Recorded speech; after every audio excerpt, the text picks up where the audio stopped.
bahwa keselamatan itu adalah mentuhankan hanya kepada Allah. Tauhid Nabi Yesaya, keselamatan juga mentuhankan hanya kepada Allah. Yesaya 43 10-11. Begitu juga Yesaya 44 ayat 6. Begitu juga Yesaya 45 5-6. Tauhid kepada Nabi Yesus, Markus 12:29. Jawab Yesus, hukum yang terutama ialah, dengarlah hai orang Israel, Tuhan Allah kita, Tuhan itu Esa. Tauhid. Begitu juga nabi-nabi yang lain. Sehingga orang yang dianggap selamat, pertama harus tauhid dulu, mentuhankan hanya kepada Allah. Dua, mengakui bahwa Nabi Muhammad atau kita ini umatnya siapa. Kalau saya di umatnya Yesus, maka keselamatan itu adalah menyembah atau mentuhankan hanya kepada Allah, Yesus utusannya Allah. Sesuai Yohanes 17:3. Karena saya di zamannya Nabi Muhammad, maka keselamatan itu tiada Tuhan selain Allah, Muhammad utusannya Allah. La ilaha illallah Muhammad Rasulullah. Dan kita semua para nabi pasti bersujud menyembah hanya kepada Allah. Misalnya semua para nabi menyembah Allah. Ini di dalam Wahyu 22 ayat 9, Wahyu 19:10, Wahyu 14:7, Mazmur 66 ayat 3. Dan para nabi itu bersujud. Semua para nabi bersujud. Yesus dalam Matius 26:39, juga Markus 14:25, Yesus bersujud. Musa dalam Keluaran 34 ayat 8 bersujud kepada Allah. Harun Bilangan 20 ayat 6. Daud Mazmur 5 ayat 9. Yehezkiel 44 ayat 4. Daniel 6 ayat 10. Ezra 10 ayat 1. Lot Kejadian 19 ayat 1. Jadi para nabi hanya menyembah Allah. Dua, bersujud kepada Allah. Nabi Muhammad juga sujud kepada Allah. Yang ketiga, yang terakhir, jadi keselamatan itu pertama mentuhankan hanya kepada Allah. Dua, mengakui nabi di zamannya. Ya. Yang ketiga, ikutin ajaran tersebut. Misalnya saya umat Islam, Tata, kenapa kamu mentuhankan Allah? Iya, karena di dalam Al-Quran tiada Tuhan selain Allah. Ya, ini di dalam At-Taghabun ayat 13, Al-Mu'minun ayat 116. Kenapa kamu menyembah Allah, Tata? Iya, karena hanya Allah lah yang wajib disembah. An-Nisa ayat 36. Siapa menciptakan langit dan bumi, Tata? Allah. Al-Ibrahim 32, As-Sajdah ayat 4, Al-A'raf 54, Yunus ayat 3. Nah, terus bagaimana para nabi mengenalkan Tuhan? Pertama, Tuhan itu Esa. Ya, Perjanjian Lama Ulangan 6 ayat 4. Perjanjian Baru Markus 12:32. Dalam Islam, Qul huwallahu ahad, surat Al-Ikhlas ayat 1. Yang kedua, para nabi mengenalkan Tuhan itu tidak bisa dilihat. Dalam Al-Quran Al-An'am 103, la tudrikuhul absar. Di dalam Perjanjian Lama Keluaran 9:14. Tuhan itu tidak dalam Keluaran 33:20. Tuhan tidak bisa dilihat. Dalam Perjanjian Baru Yohanes 5:37. Tuhan itu tidak bisa dilihat.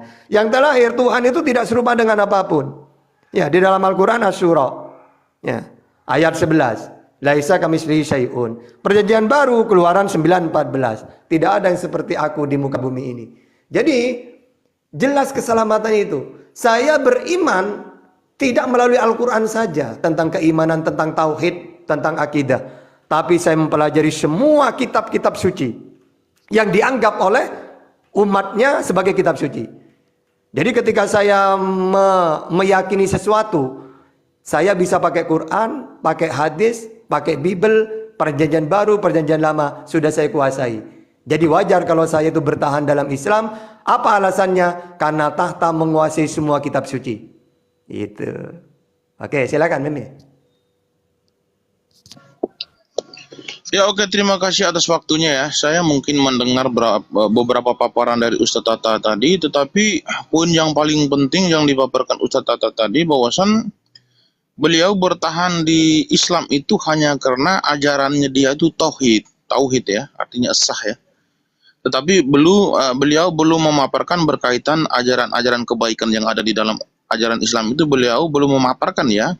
Tetapi saya memaparkan tadi itu belum lari tentang esensi Tuhan, Tetapi yang saya paparkan tadi itu tentang kebaikan Tuhan saya, tentang perintah-perintah kebaikan Tuhan saya, tentang jaminan-jaminan keselamatan saya ketika saya bertahan di dalam Kristus. Nah, ini yang saya masih fokus dulu ya. Jadi tidak masalah kalau Ustadz Tata belum memaparkan tentang kebaikan-kebaikan yang dilakukan oleh Muhammad ataupun perintah Allah Subhanahu wa taala di dalam Al-Qur'an. Nanti mungkin yang berikutnya beliau akan memaparkan, tetapi saya masih berfokus kepada kebaikan dulu ya. Iya. Paparan saya yang kedua ini saya akan mengkolaborasikan antara kebaikan dengan keselamatan ya. Jadi saya bertahan di Kristen ini, saya meyakini bahwasan tidak ada yang bisa menjamin keselamatan bagi orang-orang di muka bumi ini selain Tuhan Yesus Kristus. Beliau ini sangat luar biasa. Beliau ini adalah tokoh sentral bagi kami, sentral keselamatan bagi kami. Beliau ini adalah Tuhan dan Juru Selamat bagi kami. Nah, kebaikan-kebaikan yang dia lakukan di muka bumi ini, walaupun dia sebagai Tuhan dalam keadaan sebagai manusia, dia memberikan contoh teladannya kepada murid-muridnya dengan membasuh kaki murid-muridnya. Seorang Tuhan rela merendahkan dirinya dengan membasuh kaki murid-muridnya ataupun umatnya. Ini Tuhan yang sangat luar biasa, Tuhan yang tidak pernah menyombongkan diri, Tuhan yang mau merendahkan diri kepada anak-anaknya. Layaknya seorang bapak yang mau merendahkan diri di hadapan anak-anaknya. Nah, Tuhan yang seperti inilah yang saya cari. Saya tidak mencari Tuhan yang egois, Tuhan yang selalu mengancam saya setiap hari dengan mengatakan, jikalau kamu tidak mengikuti perintahku, aku akan mencampakkan kamu ke dalam lautan api, wahai orang kafir. Saya tidak mencari Tuhan yang seperti ini, tetapi yang saya cari adalah Tuhan yang mau mengasihi saya ketika dia tahu bahwasan saya sedang berada di dalam kebaikan ataupun dalam keburukan. Yang saya cari adalah Tuhan yang mau menerima saya apa adanya. Karena seorang bapa akan menerima seorang anak, walaupun anaknya tersebut dalam keadaan sifat baik ataupun buruk, seorang bapa akan selalu menerima anaknya. Sejelek-jeleknya seorang bapa, dia akan terus menerima anaknya walaupun anaknya berbuat kejahatan. Yesus datang ke dunia untuk memberikan teladan kepada orang-orang yang menyombongkan diri, yang menganggap diri mereka benar, yang menganggap diri mereka adalah paling tinggi daripada sesamanya.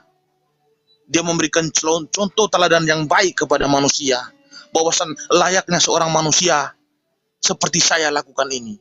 Walaupun saya sebagai Tuhan tetapi dalam keadaan sebagai manusia, saya mau melayani ciptaan saya. Jadi saya hanya mau mencari, saya mungkin harus mengulangi lagi paparan saya bahwasan saya hanya mau mencari Tuhan yang mau menerima saya apa adanya, walaupun dalam keadaan saya berdosa ataupun tidak berdosa, Tuhan saya tetap menerima saya. Saya tidak mau mencari Tuhan yang selalu mengancam saya setiap saat. Saya menolak Tuhan yang seperti itu. Baik. Yang kedua, saya percaya bahwasan Yesus selalu menjamin keselamatan saya. Karena beliau ketika dalam keadaan sebagai manusia, beliau mengajarkan banyak hal kepada murid-muridnya dan berpesan kepada mereka untuk memberitakan semua ajaran dia kepada bangsa-bangsa. Dengan mengatakan di Yohanes 5 ayat 24, aku berkata kepadamu, sesungguhnya barang siapa mendengarkan perkataanku dan percaya kepada dia yang mengutus aku, ia mempunyai hidup yang kekal dan tidak turut dihukum, sebab ia sudah pindah dari dalam maut ke dalam hidup. Beliau mengatakan kepada umat-umatnya dalam keadaan sebagai manusia, beliau menyamakan bahwasan anak-anaknya itu sama seperti domba-domba dengan mengatakan di Yohanes 10 ayat 27, domba-dombaku mendengarkan suaraku dan aku mengenal mereka dan mereka mengikuti aku dan aku memberikan hidup yang kekal kepada mereka dan mereka pasti tidak akan binasa sampai selama-lamanya dan seorang pun tidak akan bisa merebut mereka dari tanganku. Artinya seorang bapak tidak akan membiarkan anaknya direbut oleh iblis. Maka bapak rela turun ke dunia menjadi manusia untuk mempertahankan anaknya supaya anaknya itu tidak terjerumus ke dalam dosa. Tuhan yang seperti ini yang saya cari. Tuhan yang selalu memberikan pengampunan kepada saya. Jadi saya tidak mencari Tuhan yang selalu mengancam saya setiap hari. Saya tidak mencari Tuhan yang seperti itu. Nah, untuk sementara itu dulu paparan saya. Mudah-mudahan teman-teman Kristen yang di bawah dengar baik-baik paparan saya supaya Anda jangan gampang tergoda oleh rayuan-rayuan ajaran-ajaran yang lain. Yesus adalah Tuhan dan Juru Selamat kita. Dia adalah tokoh sentral bagi kita. Dia adalah teladan yang terbaik untuk anak-anaknya. Silakan Ustaz Tata. Oke, yang saya paparkan sekarang tentang kebaikan. Kalau saya ini seorang santri, tahu tentang sejarah Rasulullah, Quran tahu dengan tafsirannya, asbabun nuzul, nahu, sorof, balago, ilmu badi', bayan, ma'ani, ilmu lugot, semuanya saya kuasai. Maka kitab saya paham, per kalimat per titik saya paham. Karena saya paham Al-Quran, saya pindah ke Bible. Saya kuasai Bible itu. Maka dalam sejarah Islam, coba Nabi Muhammad kurang baik gimana? Seorang Yahudi yang setiap hari menghina Rasulullah, tapi setiap hari oleh Rasulullah disuapin makannya. Sambil menghina dia. Ya, padahal dia mengatakan, ini saudaraku, ada nama Muhammad, dia ngaku nabi, kurang ajar dia. Padahal dia lagi disuapin oleh Rasulullah. Rasulullah hanya tersenyum. Tiba-tiba ketika Rasulullah wafat, lalu orang ini kaget karena menghina tapi setiap hari disuapin oleh Rasulullah. Bahkan kata Rasulullah, ada hadis yang mengatakan, kalau kamu berbuat baik kepada orang yang baik, itu sudah biasa. Ada yang luar biasa, kamu berbuat baik kepada orang yang jahat kepada kamu. Maka dalam Islam itu seharusnya ya, kalau ingin mempunyai derajat tinggi di hadapan Allah, jangan hanya berbuat kepada orang yang baik. Walaupun orang ini jahat ke kita, maka kita tetap harus berbuat baik seperti Rasulullah. Betapa sering banget Rasulullah itu dihina, dilempar. Apakah Rasulullah marah? Rasulullah cuma mengatakan, tenang, mereka berbuat seperti itu karena mereka tidak tahu. Biarlah, kalau mereka tidak beriman sekarang, siapa tahu nanti anak cucunya yang beriman. Jadi saya menguasai itu sejarah Rasulullah itu. Jangankan kepada saudaranya umat Islam, kepada orang di luar non muslim, sampai Rasulullah mengatakan, barang siapa yang mendolimi kafir dhimmi, maka dia tidak akan mencium bau surga. Coba ya, kita itu bukan hanya dilarang mendolimi sesama muslim, mendolimi kafir mu'ahad atau dhimmi dilarang oleh Rasulullah. Karena bagaimanapun semua manusia ini adalah ciptaannya Allah. Semua makhluk di muka bumi ini, langit dan bumi ciptaannya Allah. Andaikan Allah mau, bukan kita, tidak usah marah kita. Allah sendiri andaikan mau dimusnahkan orang-orang yang tidak menyembahnya. Tapi Allah tetap sayang. Ya, makanya Bismillahirrahmanirrahim. Dengan menyebut nama Allah yang Maha Pengasih di dunia. Jadi di dunia Allah Maha Kasih. Mau dia penyembah berhala, penyembah manusia, penyembah pohon beringin, kuburan, Allah sayang. Buktinya mereka diberi hidup, diberi rizki, diberi harta. Tapi rohimnya nanti di akhirat, Allah hanya sayang kepada orang yang menyembah dia. Sedangkan dan orang yang melakukan perintahnya dan menjauhi larangannya. Nah, kata Meme tadi, aku tidak mau Tuhan yang mengancam-ancam pakai neraka. Loh, memang harus disampaikan. Orang pendosa harus di neraka memang. Sebagaimana Wahyu 21 ayat 8. Tetapi orang-orang penakut, orang-orang tidak percaya, orang-orang keji, orang-orang pembunuh, orang-orang sundal, tukang-tukang sihir, penyembah-penyembah berhala, dan semua pendusta, mereka akan mendapat bagian mereka di dalam lautan yang menyala-nyala oleh api dan belerang. Inilah kematian yang kedua. Matius 25:41. Dan ia akan berkata juga kepada mereka yang di sebelah kirinya, "Nyalah dari hadapanku, hai kamu orang-orang terkutuk, nyalah ke dalam api yang kekal yang telah sedia untuk iblis dan malaikat-malaikatnya." Jadi bukannya Allah itu kejam. Di Bible pun banyak ancaman neraka itu, bukan cuma di Islam. Memang harus disampaikan supaya orang tidak berbuat dosa. Lalu perintah Allah, walaupun saya mengikuti Yesus, anggaplah saya ini di zamannya Yesus. Saya nanya ke Yesus, Yesus, ketika saya ingin selamat, apa yang harus aku lakukan? Apakah aku harus menyembahmu? Jangan, tak. Aku ini utusannya Allah untuk Israel saja. Ya, kalau kamu ingin selamat, Sembahlah hanya kepada Allah dan akui aku sebagai utusan untuk Israel. Sesuai Markus 15:24, Yohanes 17:9, Matius 19:28, KPR 13:23, Matius 2 ayat 6, Matius 10:5-6. Jadi gak ada, sudah seobrak-abrik Bible itu. Gak ada keselamatan itu mentuhankan Yesus, gak ada. Atau saya nanya ke Nabi Muhammad, Nabi Muhammad bagaimana caranya masuk surga? Gampang tahta, la ilaha illallah Muhammadur Rasulullah. Akui tiada Tuhan selain Allah dan Muhammad utusannya Allah. Berarti sama dengan ucapan Yesus. Lalu bagaimana? Apalagi yang aku lakukan ya Rasulullah? Ikuti perintahku, karena perintahku itu bukan dari diriku, tapi wahyu dari Allah. Apa saja perintah itu? Aqimi sholat wa atuz zakah, kerjakan sholat dan lakukan zakat, keluarkan zakat. Ya ayyuhalladzina amanu kutiba alaikumusiyam, lakukan sholat puasa Ramadan. Ya ayuhan walillahi ala nasi hijjul baiti man istata'a ilaihi sabila. Kerjakan haji. Jadi perintahnya Allah itu sesuai apa yang disampaikan oleh Nabi Muhammad. Nah, kalau meme ikut Yesus keselamatan, meme tidak tahu ajaran Yesus. Yesus menyembah Allah, meme mentuhankan Yesus. Yesus tidak pernah ke gereja nyanyi-nyanyi, meme nyanyi-nyanyi. Yesus tidak pernah mengajarkan Trinitas, meme Trinitas. Ya, Tuhannya Yesus di langit, ya, oleh Bapakku yang di surga, Tuhannya meme turun seperti dewa-dewa menjadi manusia. Yesus mengajarkan korban binatang, meme korban manusia. Ini ajaran iblis kalau ajaran pagan. Coba dewa-dewa matahari kalau lagi gerhana. Kalau orang dulu ada korban darah manusia, karena dewa matahari marah katanya. Jadi kalau korban itu darah manusia. Kalau tumbal. Ini kalau di dalam ajaran samawi, ajaran setan atau iblis, tumbal ini. Wong manusia dihormati kok dijadikan tumbal. Kalau korban binatang, ajaran para nabi, ajaran Yesus, Musa, Nabi Muhammad. Jadi kalau meme tumbal, kalau Yesus korban. Ya, makanya terus jaminan hanya pada Yesus. Iya. Memang di zamannya Yesus jaminan hanya melalui Yesus. Apa? Hidup yang kekal. Yohanes 17:3. Mengenal satu-satunya Allah yang benar dan mengenal Yesus sebagai utusan. Yang kedua, Tuhan merendahkan diri. Tidak pernah Tuhan merendahkan diri. Ya, jangan seperti orang pendeta yang pernah saya lihat ya.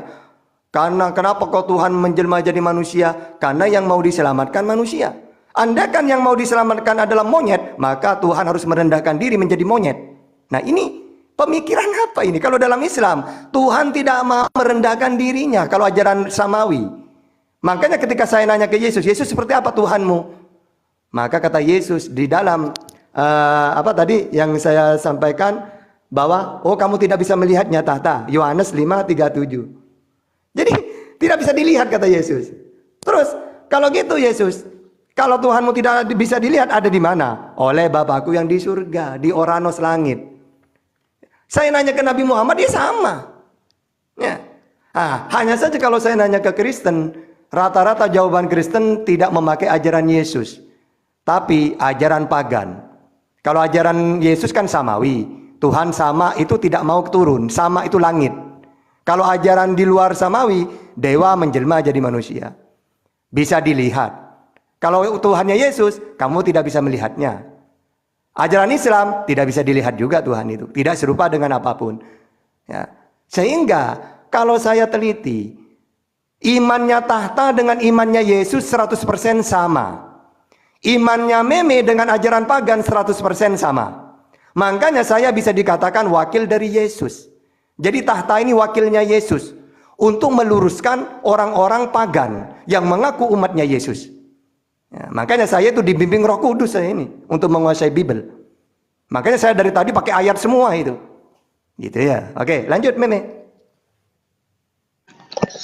Ya, terima kasih Ustadz Tata, paparan sangat bagus sekali ya. Beliau selalu menyinggung tentang ketuhanan Yesus, tetapi saya belum merespon soal itu karena saya akan memberitakan tentang kebaikan yang diajarkan oleh Tuhan saya. Itu yang tujuan saya pada malam hari ini ya. Tetapi berkaitan tentang Yesus itu Tuhan atau tidak, nanti di sesi terakhir itu akan saya jawab. Tetapi saya mau memberitakan firman Tuhan yang diberitakan oleh Tuhan saya untuk kebaikan kepada anak-anaknya. Jadi Tuhan saya itu adalah Tuhan yang sangat luar biasa. Dia tahu bahwasan ajaran kebaikan dia ini jikalau diberitakan kepada orang-orang yang bebal, maka mereka akan benci.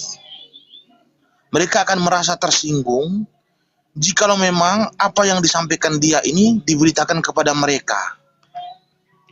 Maka Tuhan saya ini berpesan kepada murid-muridnya di Markus 13 ayat 13, orang-orang akan membenci kamu hanya karena namaku. Tetapi jikalau kamu bertahan, kamu akan selamat. Ini pesan Tuhan saya bahwasan hanya karena nama Yesus setiap orang akan membenci kamu. Tetapi janjinya bahwasan jikalau kamu bertahan dengan celahan dari orang, dengan cemoohan dari orang, kamu akan selamat. Ini sangat luar biasa. Kebaikan-kebaikan yang diajarkan kepada kami, kebaikan-kebaikan yang dia terapkan kepada murid-muridnya, itu sangat luar biasa. Itu adalah jalan pembimbing bagi kami memperoleh keselamatan. Seorang bapak yang baik adalah memberikan teladan yang baik untuk anak-anaknya. Maka ini sangat luar biasa.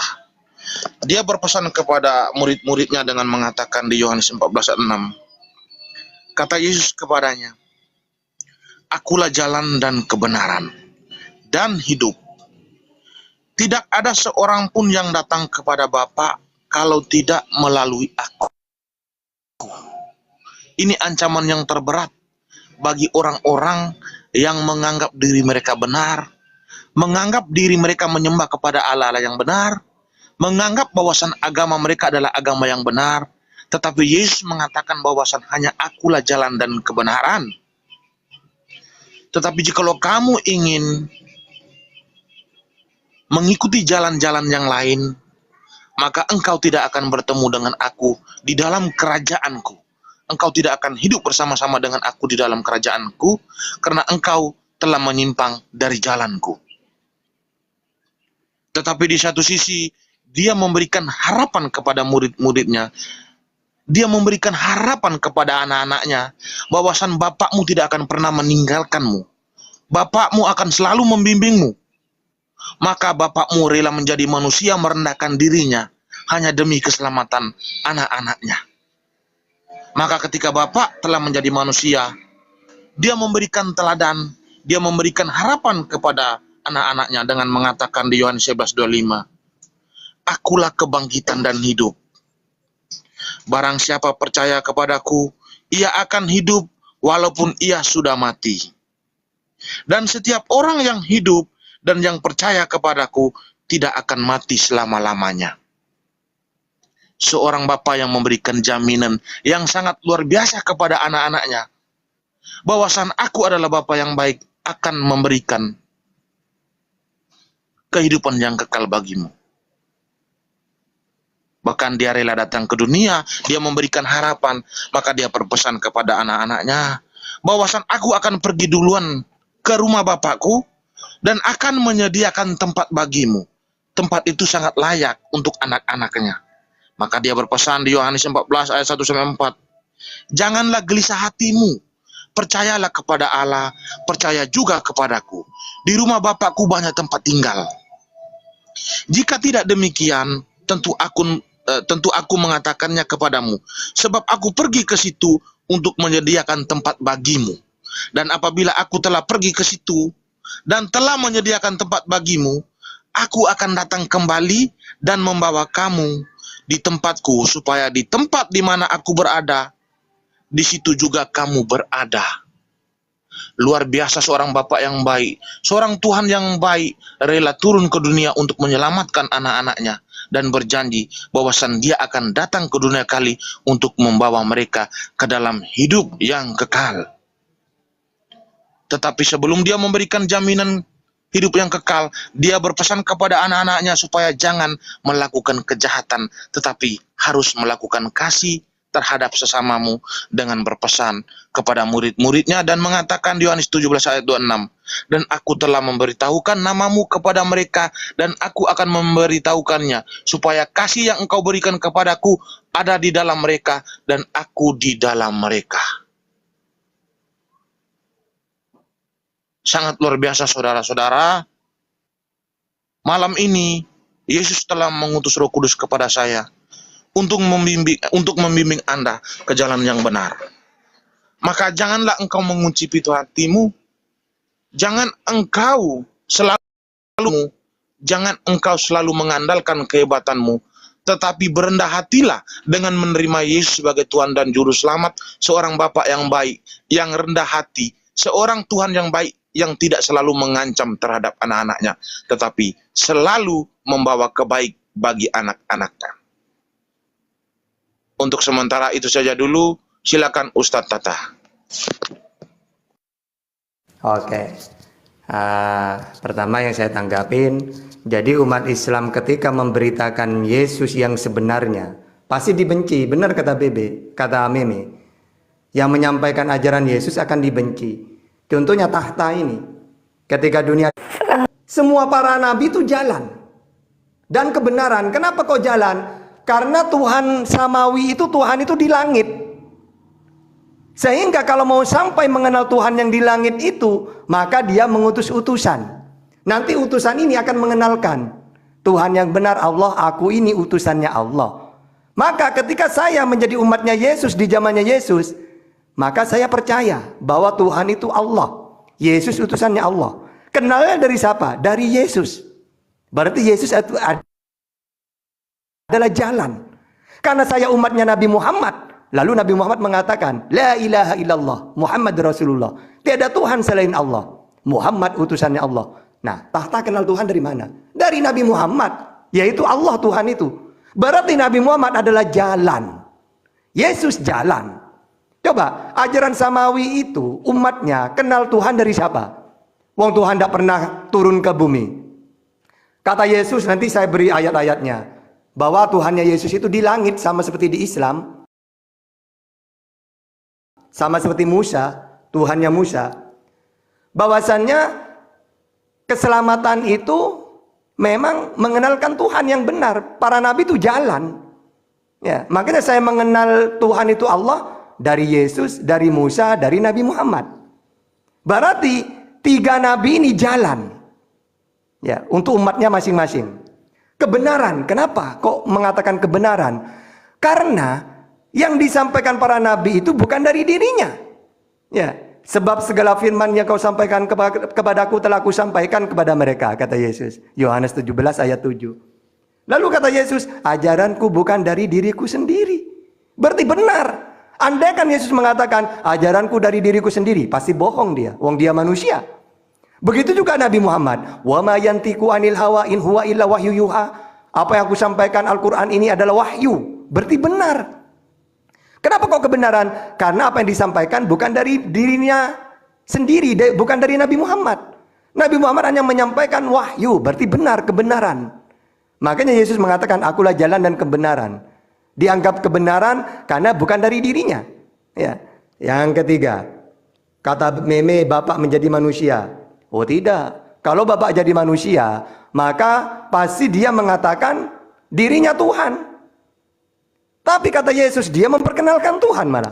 Coba, Yohanes 20:17. Aku akan pergi kepada Bapakku dan Bapakmu, Allahku dan Allahmu.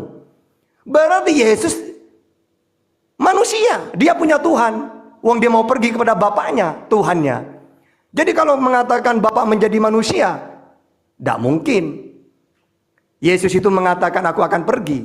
Kalau aku akan pergi, berarti ada 2 sosok. Yang satu Tuhan, yang satu utusan. Utusan ini akan pergi kepada Tuhan. Ya, berarti yang kedua, Yohanes 13:6, utusan tidak lebih tinggi dari yang mengutus. Jadi jelas, Tuhan tidak pernah menjadi manusia. Buktinya, Yesus utusan tidak lebih tinggi daripada yang mengutus. Terus Lukas 6 ayat 12, semalaman Yesus berdoa kepada Allah. Tidak mungkin dirinya sendiri Tuhan menjadi manusia, wong dia berdoa kepada Tuhan. Terus Yohanes 14, 28, 29, Bapa lebih besar daripada Yesus. Tidak mungkin Yesus adalah Bapa atau Bapa menjelma jadi manusia. Terus ada di mana Bapaknya? Matius 18, 19. Matius 23:9. Bapakku yang di langit. Jadi jelas, ya, Tuhan tidak pernah menjadi manusia. Ya, pertama karena Tuhan sendiri di langit kata Yesus. Bahkan Yesus mau pergi. Bahkan Bapa lebih besar. Ya. Nah, terus yang keempat, percaya padaku akan peroleh hidup yang kekal. Iya, percaya kepada Yesus di zamannya Yesus akan memperoleh hidup yang kekal. Percaya terhadap Yesus sebagai apa? Maka harus pakai dalil. Pertama harus percaya kepada Yesus sebagai utusannya Allah untuk Israel. Matius 15:24, Yohanes 17:9, Matius 19:28, KPR 13:23, Matius 2 ayat 6, Matius 10:5-6. Jadi percaya kepada Yesus memperoleh hidup yang kekal sebagai utusannya Allah untuk Israel. Yang kedua, kepercaya pada Yesus sebagai nabi. Markus 6 ayat 4, Yohanes 6:14, Lukas 24:19, Matius 21:10. Ya. Yang ketiga, percaya kepada Yesus sebagai penyampai firman dari Tuhan. Yohanes 12:50, Yohanes 17:7-8, Yohanes 5:30, Yohanes 14:24, Yohanes 12:44, Yohanes 7:16, Yohanes 8:26. Jadi percaya kepada Yesus umat Islam itu pakai dalil. Ya, kan tidak pakai dalil. Percaya kepada Yesus sebagai Tuhan, mana dalilnya? Gak ada. Percaya kepada Tuhan itu Trinitas, mana dalilnya? Gak ada. Ya, ibadah ke gereja, mana dalilnya? Gak ada. Percaya pada Tuhan bisa menjelma seperti dewa-dewa menjadi manusia, gak ada dalilnya. Jadi 100% Kristen ini iman tanpa dalil, tanpa data. Maka bisa disimpulkan Kristen menyesatkan ajaran Yesus, Islam meluruskan ajaran Yesus. Ya, disitulah keutamaan kalau orang menguasai ajaran para nabi. Pasti selalu pakai dalil. Ya. Doa yang terakhir kata Beme, Yesus menyediakan tempat di rumah Bapakku. Nah, ya berarti Yesus bukan Tuhan. Ibaratkan gini, Yesus, ya kamu saya utus. Untuk siapa ya Allah? Untuk Israel. Kamu sediakan tempat untuk mereka di surga. Gimana caranya ya Allah? Kenalkan mereka Tuhan yang benar, yaitu Allah. Yang kedua, kenalkan bahwa kamu utusanku untuk mereka Israel. Oh, kalau seperti itu pasti masuk surga kekal ya Allah. Iya. Akhirnya muncullah Yohanes 17:3 itu. Barang siapa yang ingin hidup yang kekal, mentuhankan Allah dan percaya bahwa Yesus utusannya Allah. Ya, sehingga tidak ada keselamatan kekal itu mentuhankan Yesus, gak ada. Udah tahu berak-abrik Bible itu. Satu pun gak ada itu. Gitu Meme. Beliau berpesan kepada murid-muridnya untuk disampaikan kepada segala bangsa. Itulah hukum yang terutama dan yang pertama. Dan hukum yang kedua yang sama dengan itu, ialah kasihilah sesamamu manusia seperti dirimu sendiri. Pesan positif yang dipesan oleh Yesus kepada murid-muridnya untuk diwartakan kepada segala bangsa ini bahwasan kasihilah sesamamu seperti engkau mengasihi dirimu sendiri. Artinya, jikalau engkau mencubit dirimu lalu kamu merasakan sakit, maka ketika kamu mencubit orang lain, orang juga akan merasakan sama seperti yang engkau rasakan. Ini sangat luar biasa, seorang bapak yang selalu mengajarkan kebaikan kepada anak-anaknya. Lalu bapak juga berpesan kepada anak-anaknya di Matius 7, jangan kamu menghakimi supaya kamu tidak dihakimi. Karena dengan penghakiman yang kamu pakai untuk menghakimi, kamu akan dihakimi. Dan ukuran yang kamu pakai untuk mengukur akan diukurkan kepadamu. Mengapa engkau melihat selumar di mata saudaramu, sedangkan balok di dalam matamu tidak engkau ketahui? Bagaimanakah engkau dapat berkata kepada saudaramu, biarlah aku mengeluarkan selumar itu dari matamu, padahal ada balok di dalam matamu? Mintalah, maka akan diberikan kepadamu. Carilah, maka kamu akan mendapatkan. Ketoklah, maka pintu akan dibukakan bagimu. Karena setiap orang yang meminta, menerima, dan setiap orang yang mencari, mendapat. Dan setiap orang yang mengetok baginya, pintu akan dibukakan. Adakah seorang daripadamu yang memberikan batu kepada anaknya jika ia meminta roti? Ataukah memberi ular jika ia meminta ikan? Jadi jika kamu yang jahat tahu memberi pemberian yang baik kepada anak-anakmu, apalagi Bapakmu yang di surga, ia akan memberikan yang baik kepada mereka yang meminta kepadanya. Segala sesuatu yang kamu kehendaki supaya orang berbuat kepadamu, berbuatlah demikian juga kepada mereka. Itulah isi seluruh hukum Taurat dan kitab para nabi. Masuklah melalui pintu yang sesak itu, karena lebarlah pintu dan luaslah jalan yang menuju kepada kebinasaan. Dan banyak orang yang masuk melaluinya, karena sesaklah pintu dan sempitlah jalan yang menuju kepada kehidupan, dan sedikit orang yang mendapatinya. Luar biasa. Yesus memberikan pesan-pesan yang terbaik untuk anak-anaknya, bahwasan janganlah engkau melakukan kesalahan. Jangan menghakimi orang lain. Jangan menghina orang lain. Jangan mencaci maki orang lain. Karena jikalau engkau menghakimi orang lain, ukuran yang kamu pakai untuk menghakimi orang lain akan dipakaikan kepadamu. Dia berpesan kepada murid-muridnya, bahwasan apa yang masuk ke dalam mulutmu tidak akan menjadi haram.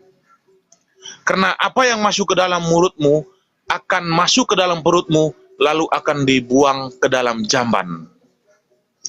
Tetapi yang akan menjadi haram, yang akan menyakiti orang lain, yaitu yang keluar dari dalam mulutmu, karena itu berasal dari dalam hatimu. Ini pesan Yesus kepada orang-orang dan pesan Yesus kepada anak-anaknya. Bahwasan apa yang keluar dari dalam mulutmu itu berasal dari dalam hatimu, itu yang akan menyakiti orang-orang di sekitarmu.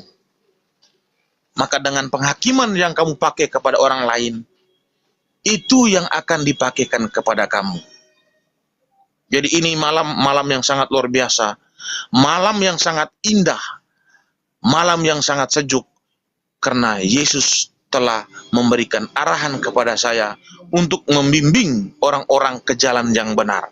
Supaya mereka akan menemui kerajaan Allah. Karena kerajaan Allah harus melalui Yesus. Jikalau kamu tidak melalui Yesus, maka engkau telah menemukan jalan-jalan yang buntu. Untuk sementara itu saja dulu, silakan Ustadz Tata. Ya, jadi yang ingin saya sampaikan, memang Yesus misalnya mengatakan, ya, sampaikanlah pada semua bangsa ajaran Yesus. Ya, sampaikan. Contohnya Nabi Muhammad. Ajaran Nabi Muhammad diteruskan oleh sahabat, diteruskan oleh tabi'in, diteruskan oleh tabi'in, diteruskan sampai pada saya. Semua umat Islam zaman sekarang tidak pernah berubah. Apa itu? Tuhan Esa, ya Esa, sudah tidak ada Tuhan selain Allah.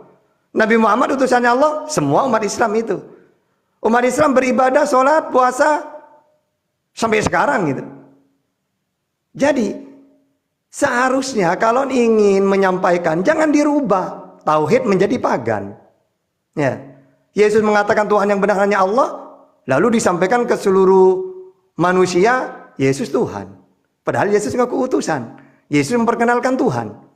Berarti ajaran Yesus awalnya benar, disuruh sampaikan. Apa itu? Tuhan yang benar Allah, Yesus utusannya Allah. Tapi setelah Yesus tidak ada, malah kata Paulus, ini ajaran Yesus ini kalau saya sebarkan ke Yunani Romawi, gak laku. Karena ajaran Yesus Tuhan itu di langit, tidak bisa kelihatan. Sedangkan Yunani Romawi mentuhankan dewa-dewa itu menjelma jadi manusia. Wah, supaya laku saya bilang aja bahwa Yesus itu seperti dewa yang menjelma jadi manusia. Berarti setelah Yesus tidak ada, Kristen ini bukan meneruskan ajaran Yesus, tapi menyesatkan ajaran Yesus gitu loh. Dari ajaran samawi menjadi pagan. Nah, coba, saya sering menyampaikan, bedanya Samawi dengan pagan. Pertama, Samawi itu Tuhan itu Esa. Nah, kalau pagan, 3 kalau pagan itu rata-rata. Contohnya, kalau Esa itu Qul huwallahu ahad, Allah. Udah, tidak ada yang lain. Atau Ulangan 6 ayat 4. Hai Israel, Tuhan Allah kita, Tuhan itu Esa, 1. Udah. Tiada lain tiada lagi selain Dia. Terus Yesus juga gitu, Markus Esa. Markus 12:32. Lalu menjadi pagan dirubah oleh Kristen menjadi Trinitas. Ajaran pagan. Kok bisa Tata? Iya, karena pagan itu rata-rata tri. Ya. Kalau di Mesir, kalau di Arab dulu sebelum Nabi Muhammad, dewa yang terbesar itu tri. Lata, Uzza, Manat. Berhala itu. Berhala Lata, Uzza, Manat. Kalau di Mesir ada dewa Herus, Osiris, Isis. Kalau di Yunani 3 tri juga. Zeus, Hera, Athena. Kalau di Roma 3 juga. Jupiter, Juno, Minerva. Ya. Kalau di India Brahma, Siwa, Wisnu. Nah, sehingga Kristen ikut-ikut ajaran pagan, Bapa, Anak, Roh Kudus. Nah, kalau Yesus, hai Israel, Tuhan Allah kita Tuhan itu Esa. Markus 12:32. Kata Musa, hai Israel, Tuhan Allah kita Tuhan itu Esa, Tuhan kita. Ulangan 6 ayat 4. Nabi Muhammad, Qul huwallahu ahad, Esa 1. Ya. Maka ini jangan dirubah. Ajaran Esa berubah menjadi pagan, tri. Tuhan tidak bisa kelihatan, Yohanes 5:37 menjadi Tuhan kelihatan karena sudah menjelma. Tuhan tidak serupa dengan apapun seperti Keluaran 9:14 atau As-Surah ayat 11 dalam Al-Quran, menjadi Tuhan yang sudah menjadi makhluk seperti dewa-dewa. Nah, ini kalau saya teliti pakai sejarah, pakai perjanjian lama, perjanjian baru, pakai Al-Quran, ajaran Yesus ini sudah dirusak oleh orang-orang pagan Kristen. Ya, 100%. Masa Tata 100%? Iya. Buktinya, Esa menjadi tri. Korban menjadi tumbal. Tidak kelihatan menjadi kelihatan. Di langit menjadi turun ke dunia. Tidak serupa menjadi serupa. Tuhan itu. Nah, makanya tugas saya ini mewakili Yesus untuk memberitakan Injil yang sebenarnya, yang sudah disampaikan, sudah diobrak-abrik oleh ajaran pagan, ya. Sehingga tugas kita menguasai Bible. Kalau Al-Quran ya sudah saya kuasai, itu wong saya santri ya, gitu. Silakan dulu, Meme. Oke, terima kasih paparan Ustaz Tata, sangat bagus ya. Beliau terus mempersoalkan tentang ketuhanan Yesus, tetapi saya hanya mau mengatakan bahwasan belum saatnya untuk saya menjawab tentang ketuhanan Yesus.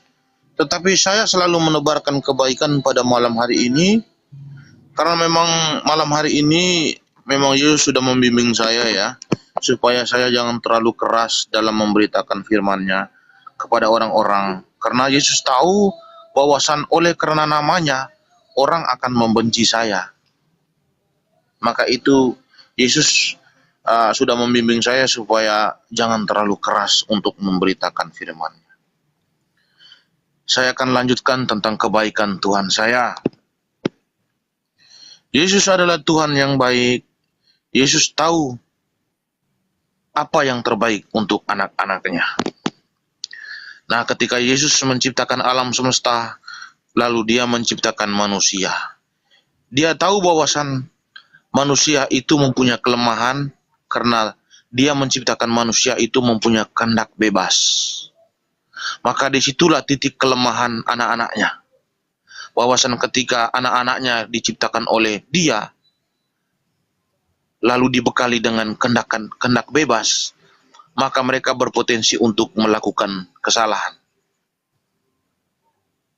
Maka terbukti ketika Yesus menciptakan manusia pertama, Adam dan Hawa, dan mereka menggunakan kehendak bebas mereka dengan melawan bapaknya sendiri, dan akhirnya mereka jatuh dalam dosa.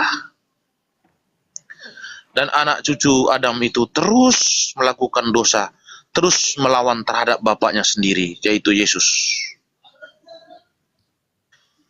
Pada akhirnya sampai di zaman Nuh, bapak mempunyai habis kesabaran terhadap anak-anaknya. Yang membuat bapak habis kesabaran adalah anak-anaknya lebih memilih kepada bapak-bapak yang lain, yaitu bapak-bapak angkat, yaitu dengan menyembah kepada Allah-Allah lain, menyekutukan Yesus dengan Allah-Allah lain. Artinya anak-anaknya lebih memilih menjadikan bapak-bapak lain sebagai bapak angkat mereka, daripada mereka memilih bapak mereka yang sebenarnya, yaitu Yesus Kristus. Maka Yesus murka terhadap anak-anaknya, dia marah. Bahkan saking marahnya dia menenggelamkan bumi. Tetapi dia tidak akan membinasakan seluruh anak-anaknya. Dia menyisakan anak kesayangan dia, yaitu bernama Nuh serta seluruh keluarganya. Setelah bumi ditenggelamkan, maka Yesus mengadakan lagi perjanjian yang kekal dengan anaknya yang bernama Nuh serta keluarganya, dengan mengatakan, mulai saat ini aku tidak akan lagi menenggelamkan bumi. Nah, setelah Yesus mengadakan perjanjian dengan Nuh bahwasan aku tidak akan menenggelamkan bumi lagi, Yesus berharap bahwasan anak-anaknya ini akan bertobat dan tidak melakukan kesalahan lagi kepada dia. Tetapi pada kenyataannya, anak cucu Nuh masih terus melakukan dosa, dan mereka melawan terhadap bapa mereka sendiri, yaitu bernama Yesus. Bahkan sampai di zaman Musa naik ke atas gunung Sinai untuk berbicara dengan Yesus. Tetapi anak-anak Yesus yang lain yang tunggu di bawah kaki gunung Sinai, mereka mengangkat seorang bapak, yaitu dengan membuat patung lembu. Mereka lebih memilih bapak angkat yang dijadikan mereka sebagai bapak, yaitu dengan menciptakan sebuah patung lembu untuk mereka sembah. Tetapi Yesus tidak lagi menenggelamkan bumi, dan dia mengatakan kepada Musa untuk memberikan arahan kepada mereka untuk jangan melakukan dosa, karena Yesus sangat membenci dosa. Tetapi seiring berjalannya waktu, anak-anak Yesus yang bernama Israel ini terus melakukan dosa. Mereka terus berzina, mencuri, menghakimi orang lain, menganggap diri mereka benar. Tetapi Yesus terus mengutus nabi-nabi kepada mereka untuk membimbing mereka ke jalan yang benar. Maka Yesus mengatakan di Matius 23 ayat 34, sebab itu lihatlah, aku mengutus kepadamu nabi-nabi, orang-orang bijaksana, dan kamu salibkan. Yang lain akan kamu sesah di rumah-rumah ibadatmu, dan kamu aniaya dari kota ke kota. Yesus sudah terus mengutus nabi-nabi untuk membimbing anak-anaknya supaya mereka tidak jatuh dalam dosa, tetapi mereka malah membunuh nabi yang diutus oleh bapak mereka. Apakah ketika anak-anaknya terus melakukan perlawanan terhadap bapaknya, apakah bapaknya akan menenggelamkan bumi lagi? Tidak.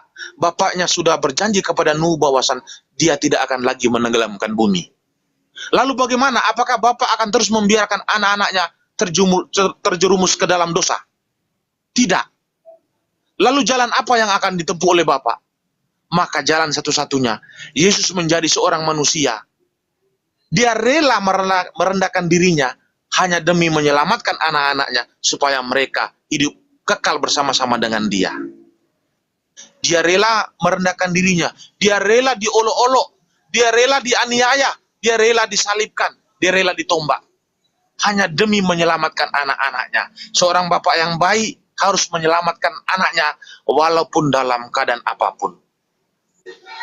Jadi seorang bapak yang baik itu tidak selalu mengancam anak-anaknya. Itu bukanlah bapak yang baik.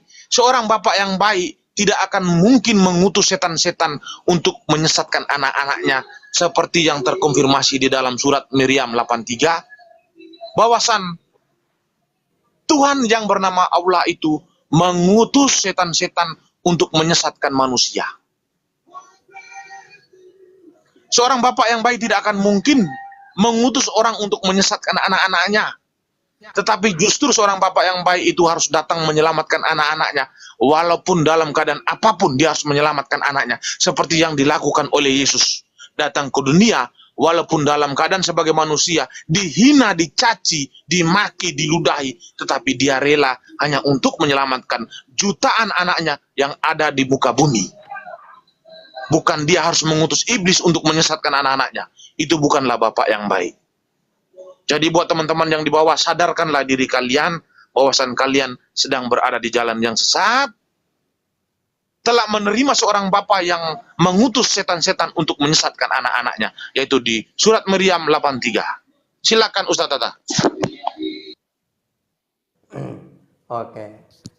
Jadi katanya Meme, Tuhan di dalam Al-Quran mendatangkan kesesatan, menyesatkan. Karena Tata itu paham Bible, ya ternyata di Bible itu juga gitu.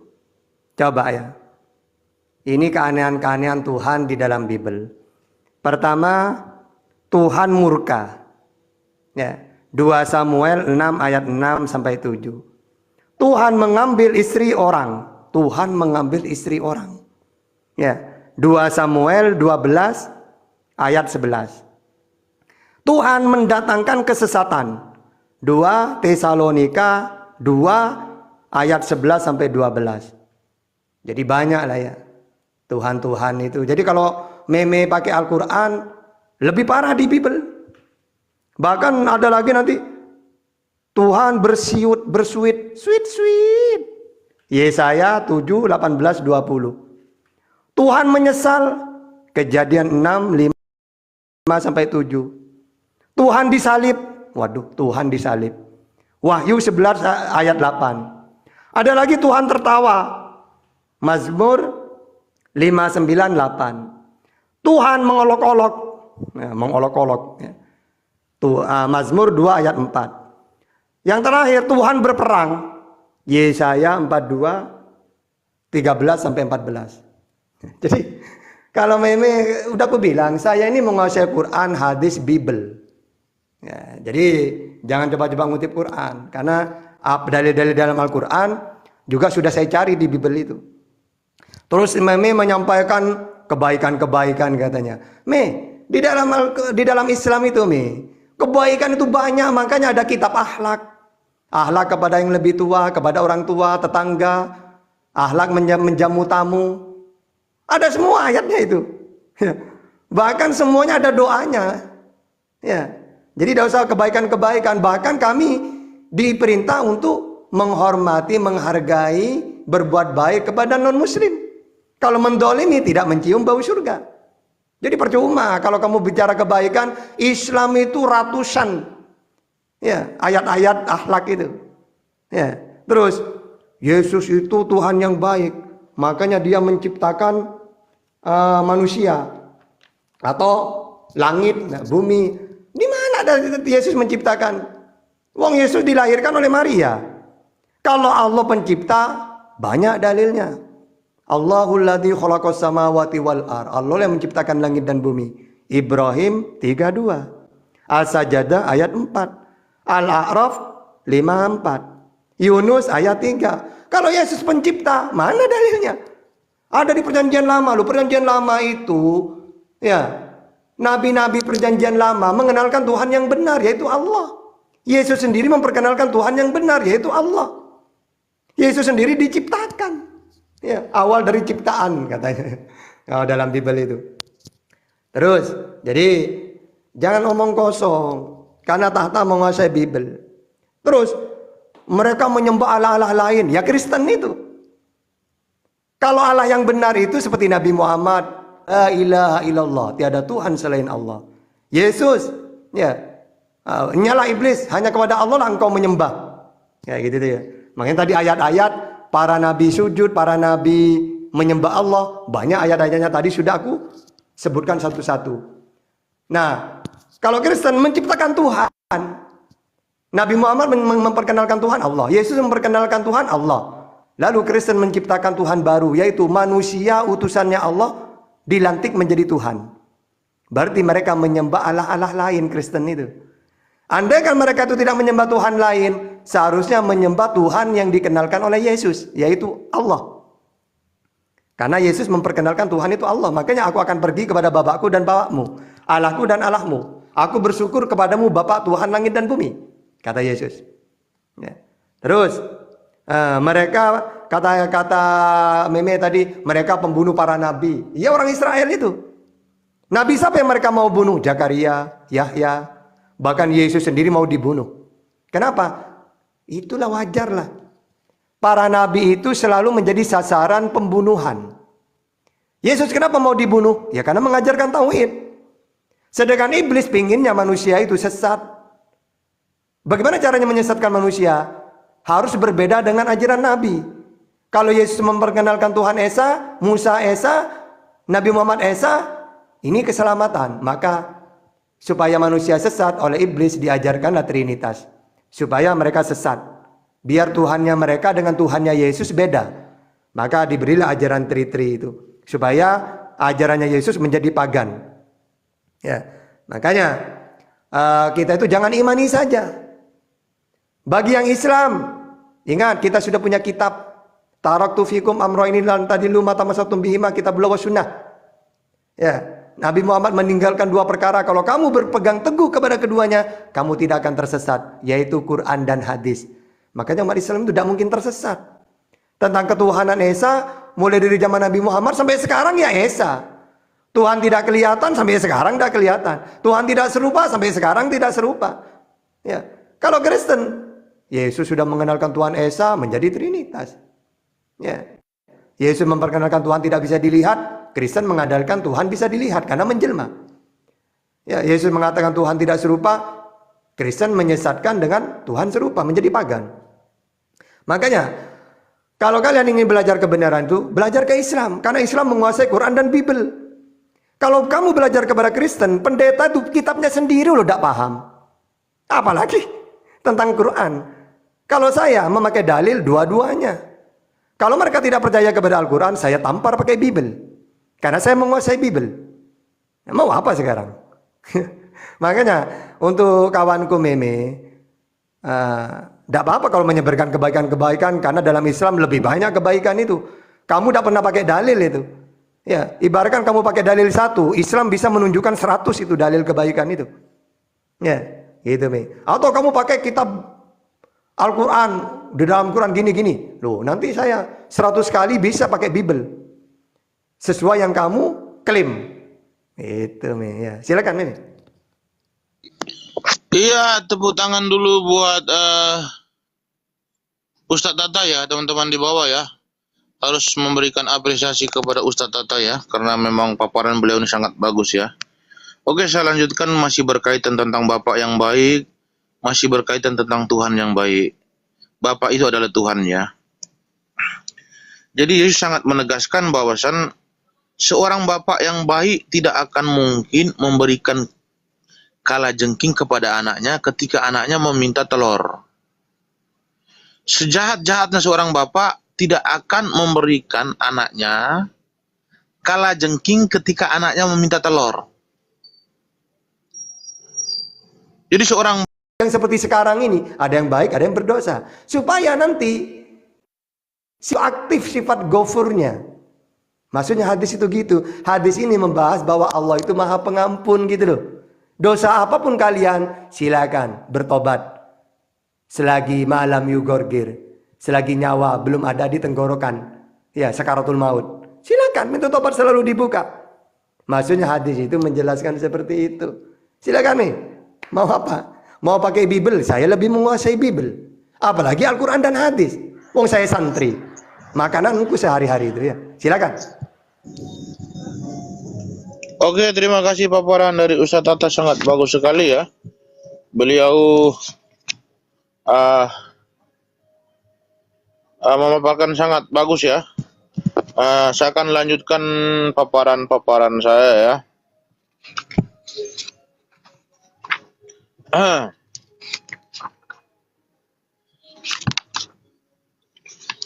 Ini kita masih lanjut atau memang kita ini dulu? Ya, saya terserah lah nih. Terserah kamu lah. Wong ini hari bahagia saya. Silakan. Tak turutin Oh apa iya. saja. Oke, kita akan lanjutkan ya. Jadi saya ingin mengatakan kepada teman-teman yang di bawah ya, bahwasan Yesus itu sangat indah. Bahkan indahnya itu tidak akan bisa ditandingi oleh siapapun. Indah yang paling pertama, saya ingin mengatakan bahwasan dia selalu membuktikan perkataan-perkataan dia itu dengan perbuatannya. Artinya Yesus adalah, keindahan dia itu adalah konkret, artinya nyata. Contoh, dia menguatkan hati anak-anaknya dengan mengatakan bahwasan, aku akan membuktikan kepada kalian bahwasan aku ini adalah Bapa yang baik untuk kalian. Aku akan mengorbankan tubuhku untuk dianiaya, tetapi aku akan membuktikan kepada kalian bahwasan aku ini adalah benar-benar Bapa kalian yang maha kuasa dan menciptakan alam semesta. Pada hari ketiga aku akan bangkit. Aku akan tunjukkan kepada kalian dan aku akan tunjukkan kepada dunia bahwasan aku akan hidup kembali dan aku akan kekal untuk selama-lamanya. Ini adalah salah satu contoh kepada ini adalah salah satu contoh yang aku berikan kepada kalian, ataupun salah satu contoh yang aku berikan kepada kalian, bahwasan jaminan keselamatan yang aku sampaikan kepada kalian ataupun aku berikan kepada kalian itu bukanlah sesuatu omong kosong. Maka aku membuktikan kebangkitanku, bahwasan pada hari penghakiman nanti orang-orang yang menerima janjiku akan bangkit seperti yang aku lakukan ini. Ini satu bukti bahwasan aku bisa membangkitkan orang di akhir zaman. Ini sangat luar biasa yang dilakukan oleh Yesus. Dia memberikan sebuah contoh supaya anak-anaknya yakin bahwasan Bapakku ini adalah Bapak yang benar-benar sayang kepada anaknya. Dia melakukan sesuai dengan apa yang ia inginkan. Yohanes 10:28, Yesus mengatakan, dia memberikan hidup yang kekal kepada setiap orang-orang yang percaya kepadanya, dan orang-orang yang percaya tersebut tidak akan binasa sampai selama-lamanya.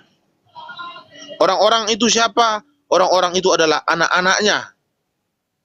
Jika engkau percaya kepada Yesus, maka engkau akan disebut anak Yesus. Dan Yesus sebagai Bapakmu. Maka di hari kebangkitan nanti dia akan membangkitkan setiap anak-anaknya yang masih taat kepada dia, yang masih mencintai dia. Dia akan membangkitkan mereka dan mereka akan memperoleh hidup yang kekal bersama-sama dengan dia. Tetapi bagi anak-anaknya yang tidak mau mengikuti perkataannya, maka habislah kesabaran dia.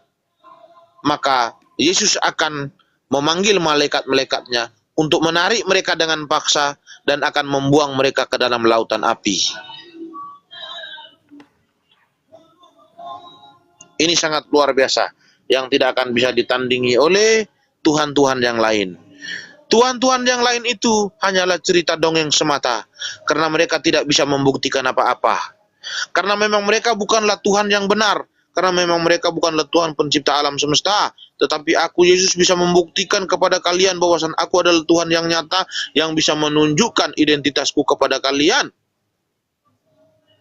Aku menunjukkan identitasku kepada kalian bahwasan aku adalah Bapa yang benar, Bapa yang menciptakan alam semesta, Bapa yang menjadikan kamu sebagai anak-anakku. Tetapi bapa-bapa yang lain adalah iblis. Mereka lebih memilih iblis menjadi bapa mereka karena mereka tidak menangkap firman-Ku. Orang-orang yang tidak menangkap firman Yesus, orang-orang yang tidak mendengarkan apa yang dikatakan oleh Yesus, maka mereka telah menjadikan iblis sebagai bapa mereka. Mereka telah bersekutu dengan tuhan-tuhan palsu. Tuhan palsu adalah Tuhan yang tidak bisa membuktikan apa-apa kepada mereka. Maka di zaman Elia, Nabi Elia, ada nabi-nabi palsu dari dewa Baal dan dewa Nebo Nabi Elia adalah menyembah kepada bapa yang benar, yaitu menyembah kepada Yesus. Dia menantang kepada nabi-nabi palsu, yaitu nabinya Dewa Baal dan Dewa Nebo, dengan bertarung. Maka pertarungan itu dilakukan dengan menguji bahwasan tumpukan kayu api siapa yang akan bisa menyala sendiri.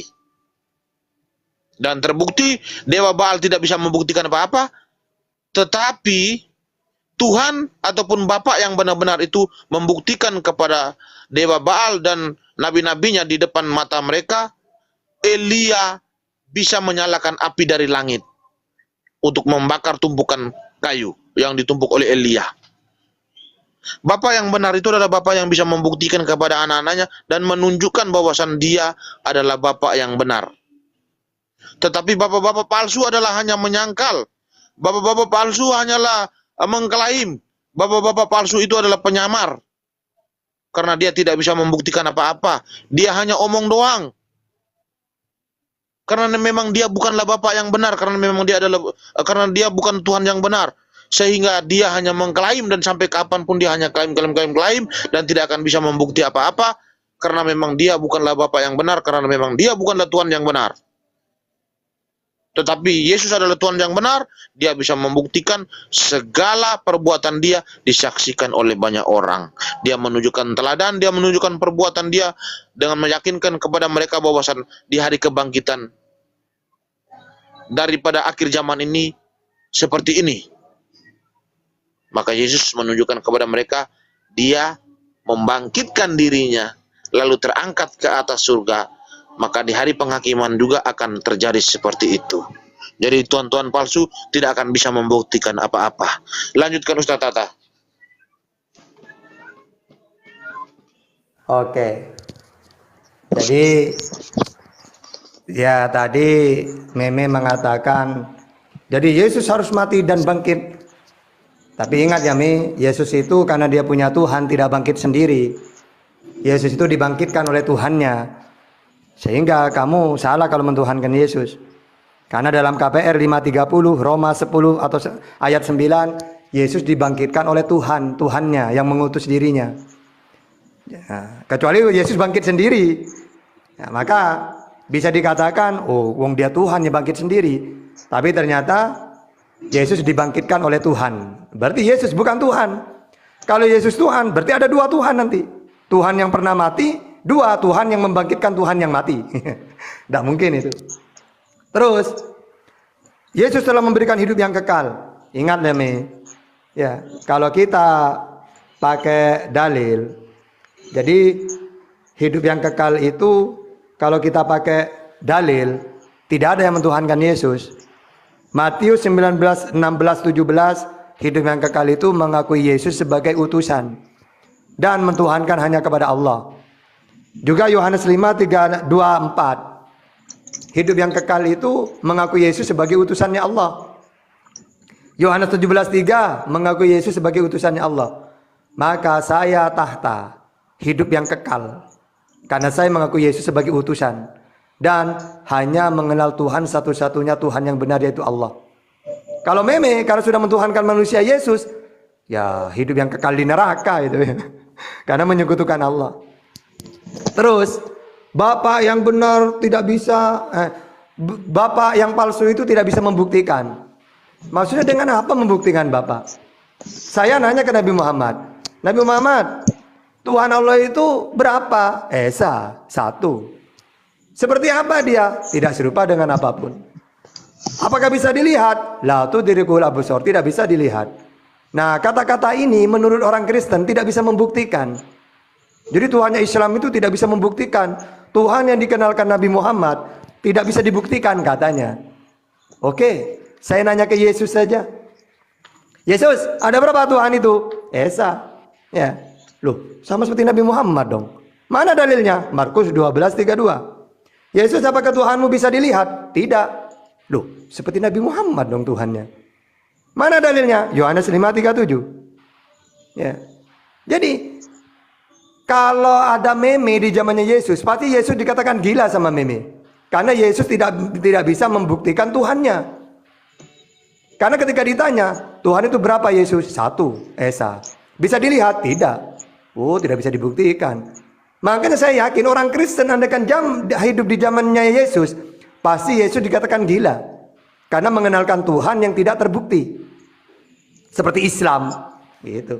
Oh, so Yesus, kamu itu seperti Islam, Tuhanmu gak jelas. Pasti gitu. Saya yakin itu. Karena apa yang diimani oleh Kristen, ajaran pagan. Tuhan bisa dilihat, menjelma jadi manusia, serupa dengan makhluk. Kalau Yesus kan memperkenalkan Tuhan tidak seperti itu. Tidak seperti Kristen imani.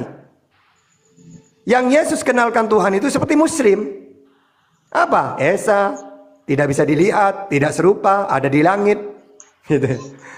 Nah, makanya yang selamat itu Muslim pasti. Karena sesuai dengan ajarannya para nabi. Nabi Muhammad, Nabi Yesus, Nabi Musa. Itu. Makanya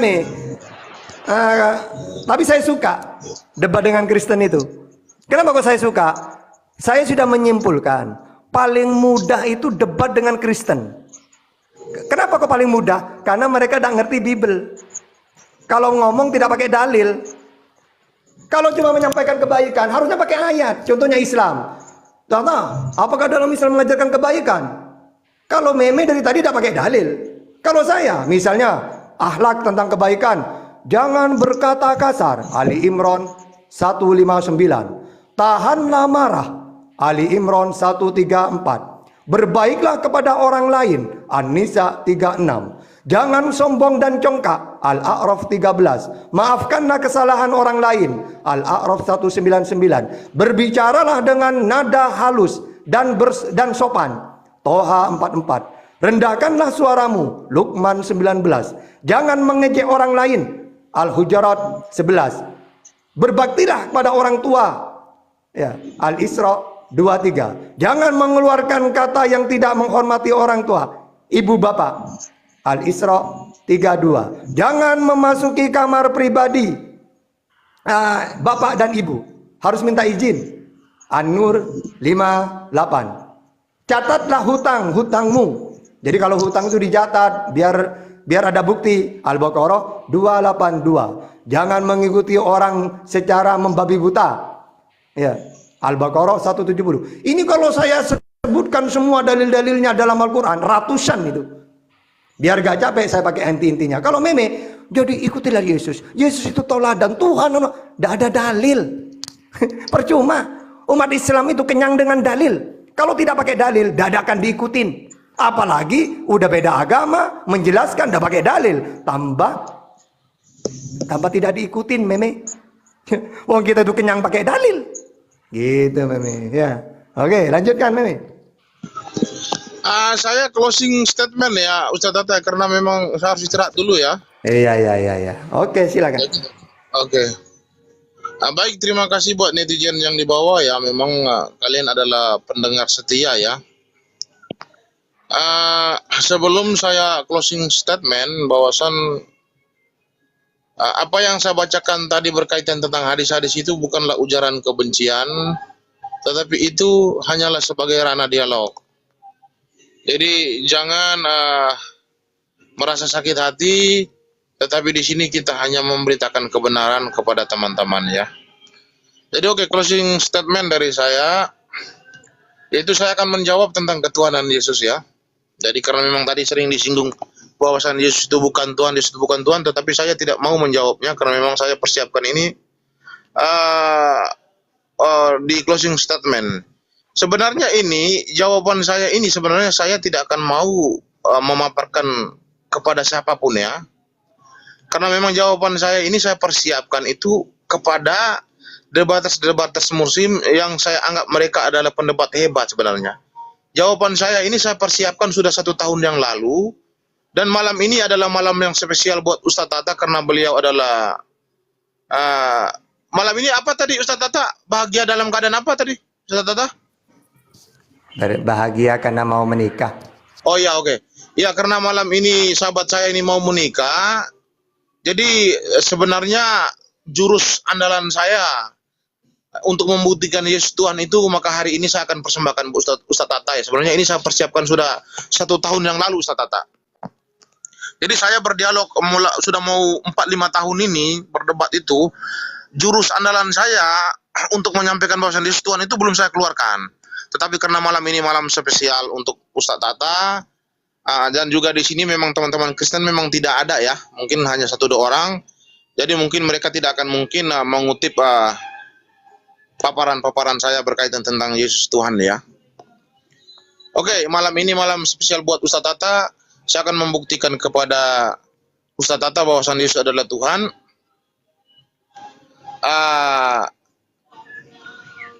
Ini adalah persembahan dari saya kepada Ustadz Tata karena memang ini sudah saya persiapkan lama ya. Oke. Ini karena Ustadz Tata maka saya terbuka tentang jawaban Yesus Tuhan ya. Begini teman-teman di bawah ya, khususnya untuk Muslim dulu ya. Teman-teman Muslim itu mengenal Allah Subhanahu wa Ta'ala itu menjadi Tuhan itu dari mana? Nah, untuk teman-teman Muslim yang sedang berada di bawah komal itu, kalian mengenal Allah Subhanahu wa Ta'ala menjadi Tuhan itu dari Al-Quran sebagai pedoman kalian. Lalu Al-Quran ini mendapatkan informasi dari siapa?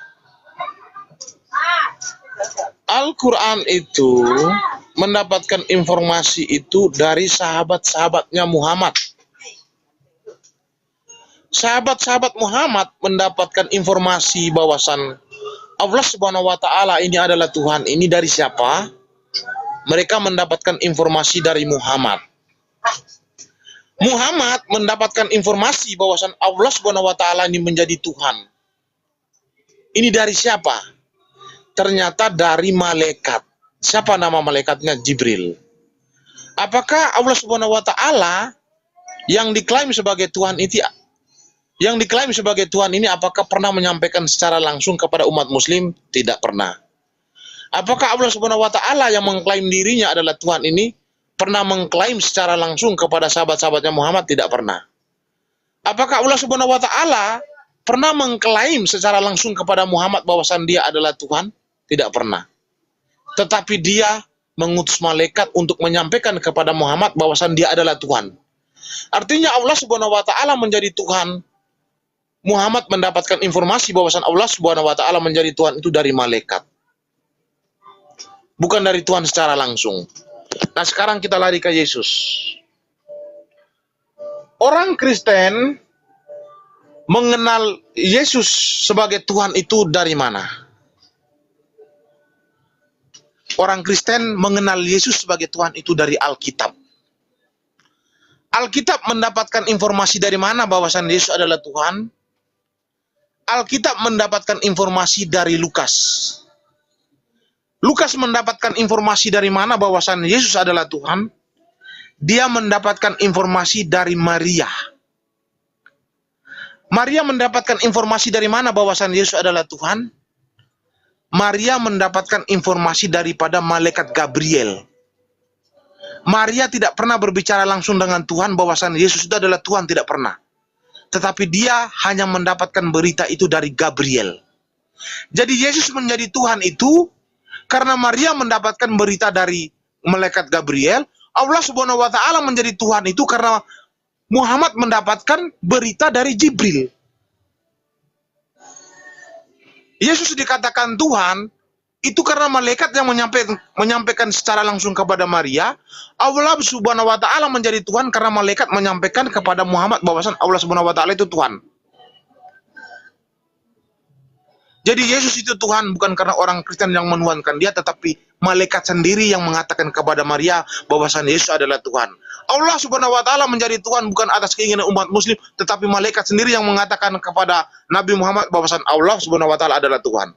Jadi Yesus Tuhan bukan atas kehendak kami sendiri, tetapi malaikat yang mengatakan Allah Subhanahu wa Ta'ala Tuhan bukan atas kehendak umat Islam, tetapi malaikat yang mengatakan kepada Muhammad. Ini jurus andalan saya, tetapi karena malam ini malam spesial buat Ustadz Tata, maka saya terbuka di sini. Sebenarnya ini saya persiapkan untuk debaters Muslim yang saya anggap mereka adalah debaters hebat, tetapi karena saya selama ini berdialog tidak pernah menemukan debaters Muslim yang sangat hebat, maka malam ini jurus andalan saya terbuka di sini. Terima kasih buat Ustadz Tata, terima kasih buat teman-teman yang ada di bawah, terima kasih buat Ustadz Unggul, terima kasih buat Bang Wan, terima kasih buat moderator, Terima kasih buat semuanya. Saya izin Thank turun. you Bang Meme. Oke. Saya akan tanggapin Tata, gini ya. aku yang respon dulu. Assalamualaikum warahmatullahi Silakan, wabarakatuh. Guru Ndatata, Bang Wan dan Iwan Villa. Warahmatullahi wabarakatuh. Ya, omongan Meme itu udah gampang ya dipatahkan. Pertama, ketika dia menyinggung bahwasanya kita mengenal Allah dari Al-Quran, betul. Lalu dari mana? Nabi Muhammad sebagai penerima wahyu, tapi disampaikan oleh malaikat Jibril. Ini sebenarnya sama, kalau saja gospel menuliskannya dengan sejujur-jujurnya. Ya, kan Yesus pernah tuh berkata, sebentar aku matiin lampu dulu, terlalu silau, bentar.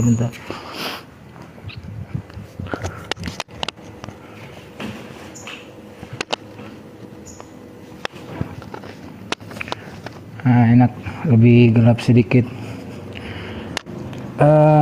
Yesus kan pernah berkata, segala firman-Mu telah aku terima dan telah aku sampaikan. Yang menerima ini dari siapa? Kalau di dalam Islam jelas Rasulullah SAW menerima dalam 3 cara. Nanti dikoreksi kalau saya salah oleh Guru Ndatata ya. Pewahyuan itu diterima melalui mimpi atau ke dalam hatinya langsung Nabi Muhammad SAW. Menurut riwayat, hadis ini adalah yang paling berat. Kedua, disampaikan melalui perantara, yaitu malaikat pembawa wahyu adalah Jibril alaihissalam. Ketika Yesus menerima dan menyampaikan, yang disampaikan itu kan bukan gospel Matius, Markus, Lukas, dan Yohanes, apalagi email-email Paulus gitu. Dan semua nama-nama yang disematkan ke dalam gospel itu bukan murid-murid Yesus dan bukan saksi mata Yesus. Jadi Lukas nonsens, mustahil mendengar langsung dari maminya Yesus ketika beliau dihampiri oleh utusan Tuhan yang bernama malaikat Jibril alaihissalam. Hanya mendengar cerita-cerita itu yang beredar viral. Gospel yang pertama ditulis itu adalah Markus. 60 tahun sesudah peristiwa Yesus diangkat ke langit. 10 tahun kemudian nyusul Matius dan Lukas. Artinya 70 tahun. Andainya para murid-murid waktu itu umurnya sama-sama Yesus, katakanlah 30 tahun. Tambah 70 tahun, udah 100 tahun tuh umurnya para murid ya. Kalau memang betul ketemu sama Lukas. Gitu. Dan Yesus sendiri kan bilang suaranya pun tidak pernah engkau dengar. Tuh tadi udah dibaca tuh, udah disebutkan sama Ustaz Tata. Nah, terus yang kedua tadi perihal apa tadi yang kedua ya Tata ya? Kok jadi lupa aku tadi? Yang pertama itu pewahyuan. Ya, pokoknya intinya poinnya itu informasi dari mana Tuhan Nabi Muhammad. Oh iya. Terus kalau Islam kok dari Jibril. Iya, intinya begitulah ya. Itu gabrol dan sangat mudah dipatahkan ya. Nggak susah. Kita hebatnya Islam itu punya dalil. Tapi karena mereka nggak percaya sama Al-Quran dan hadis, ya kita gampar pakai biblosnya sendiri gitu. Oh, tadi udah tercakup sih sebenarnya. Yang pertama tentang nerimanya itu kok lewat wahyu, nggak mendengar langsung, kan udah terjawab tuh ya. Rupanya tidak bisa engkau lihat, kata Yesus, suaranya pun tidak engkau dengar. Lalu dia bilang tentang Lukas, mendengarnya dari malaikat yang mengabarkan kepada Maria bahwa Yesus itu adalah Tuhan. Ini gabrul. Lukas nggak pernah ketemu sama maminya Yesus, sama Yesus aja juga nggak pernah ketemu. Udah itu, standby. Ya, saya menjelaskan, saya akan menambah, ya, melengkapi lagi apa yang disampaikan oleh Ustadz Unggul. Tapi sebelum itu silakan Kristen jangan tapping-tapping, jangan takut. Kalian kalau gak paham Bible, nanya-nanya saja tentang Islam, tidak apa-apa. Karena memang saya sudah mengatakan dari tadi, paling mudah itu debat dengan Kristen, karena Kristen rata-rata tidak paham Bible. Sedangkan Islam paham Quran, hadis, dan Bible. Jadi gak akan seimbang memang perdebatan itu dari dulu. Ya, makanya paling gampang itu debat dengan Kristen. Terus saya menanggapi kata Meme, dari mana Islam tahu mengenal Tuhan itu? Ya dari Al-Quran. Al-Quran itu firmannya Tuhan. Ya, yang disampaikan oleh Nabi Muhammad. Misalnya, tiada Tuhan selain Allah. At-Taqabun 13, Al-Mu'minun 116. Lalu kita diperintah untuk menyembah hanya kepada Allah. An-Nisa 36. Ya. Jadi jelas kita itu menyembah Allah, mentuhankan Allah karena ada dalil. Dalil itu adalah firman Tuhan, Quran. Sama seperti saya pakai Bible. Mengenal Tuhan dari mana? Ya dari Yesus. Tuhan yang benar menurut Yesus siapa? Allah, kata Yesus. Yesus sendiri siapa? Utusannya Allah untuk Israel. Taunya dari mana? Ya dari firman Tuhan. Kan Yesus mengatakan, apa yang aku sampaikan sesuai dengan apa yang difirmankan oleh Allah kepadaku. Yohanes 12:50. Dilanjutkan Yohanes 17 ayat 7. Sebab segala firman yang kau sampaikan kepadaku telah aku sampaikan kepada mereka. Jadi di zamannya Yesus mengenal Tuhan melalui Yesus. Karena Yesus penyampai firman Tuhan. Ya. Nah terus, dapat informasi dari mana? Wong Al-Quran itu dari Jibril Nabi Muhammad itu. Loh, karena memang ajaran Nabi Muhammad sama seperti ajaran Yesus. Ajaran Samawi. Gitu loh. Karena ajaran Samawi, sehingga nanti ajaran Samawi itu Tuhan itu di langit, Oranos. Tidak mau bicara sendiri. Makanya ketika Allah itu bicara kepada manusia, ya melalui malaikat Jibril memang. Contohnya ketika Allah bicara kepada Maria. Lukas 1:19.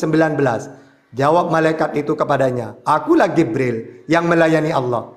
Juga Lukas 1:26. Dalam bulan yang ke-6 Allah menyuruh malaikat Jibril pergi ke sebuah kota. Nah, menyuruh Allah. Allah menyuruh malaikat. Bahkan di dalam Yohanes 17:8, sebab segala di dalam di dalam Wahyu. Di dalam Wahyu 1 ayat 1. Inilah wahyu Yesus. Yesus menerima wahyu yang dikurniakan Allah kepadanya supaya ditunjukkannya kepada hamba-hambanya apa yang harus segera terjadi, dan oleh malaikat. Oleh malaikatnya. Juga dalam Keluaran 33 ayat 2. Aku akan mengutus seorang malaikat berjalan di hadapanmu. Kenapa kau mengutus malaikat? Karena memang Tuhan itu samawi, di langit, menurut perjanjian lama, perjanjian baru. Sehingga para nabi menyampaikan firman Tuhan ya melalui malaikat. Seperti Bilangan 12 ayat 5.